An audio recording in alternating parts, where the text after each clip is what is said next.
Now we're going to show you how commodity pricing works. We're going to use Contoso orange juice, USP2, because it's a commodity-based business, and with commodities, obviously, we're talking about fresh fruit, fresh produce, things that are traded on commodity markets. So the first thing we're going to do is we're going to go through a setup here of how it's done here in commodity pricing. The first thing is the cost basis type. So the cost basis type is the source for whatever our commodity prices are being taken from. So there's obviously just a listing of them. We will then show you how we inject whatever cost basis we're going to use in the actual pricing index. But right now we'll just go ahead and we'll create another one just to show you that we have one called IMF, and this is the International Monetary Fund. Okay? So eventually what we can do is we can set this as a default if we needed to. And this is the one that we would use for default pricing, but we can certainly change it each time. So that's the first part of it. So the second part of it then is setting the actual price margin index that we're going to use, our pricing template.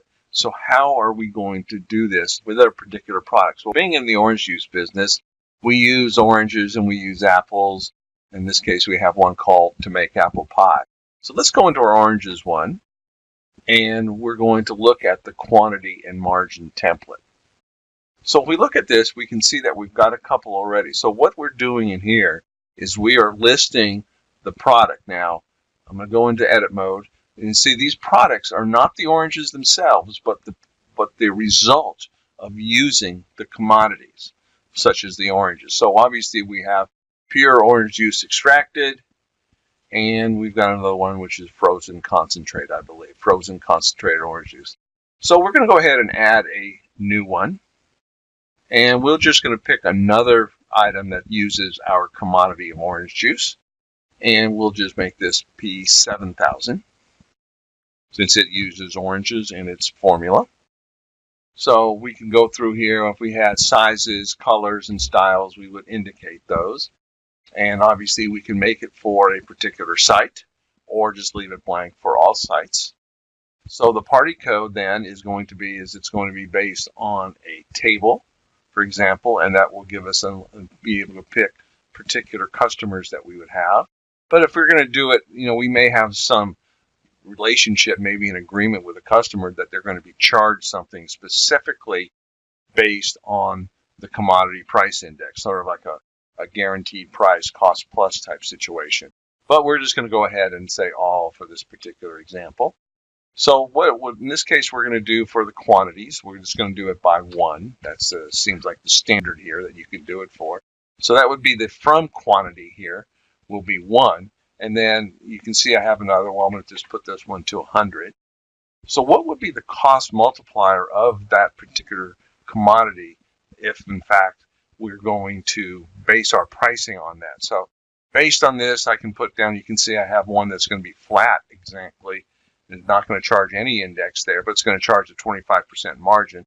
So I'll just go in here and just put 1125. So that's basically using the multiplier or whatever our cost is.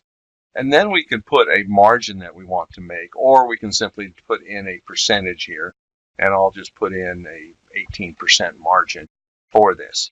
So that is how we would produce the template that we're going to use on this. And then obviously we can do it by inventory dimensions and batches and locations, anything that we would want to do.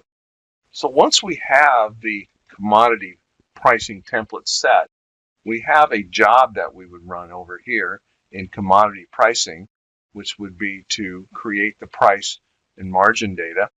And you can see here the price calculation now, the ones that we've actually got pricing put into the system, we would pick one. So we have a couple others here. We haven't brought in anything on the other indexes, but we can go in here and then put that index in there and then put in the oranges into that, and it would compute the prices for us. So that is how you use the commodity pricing process in Dynamics 365.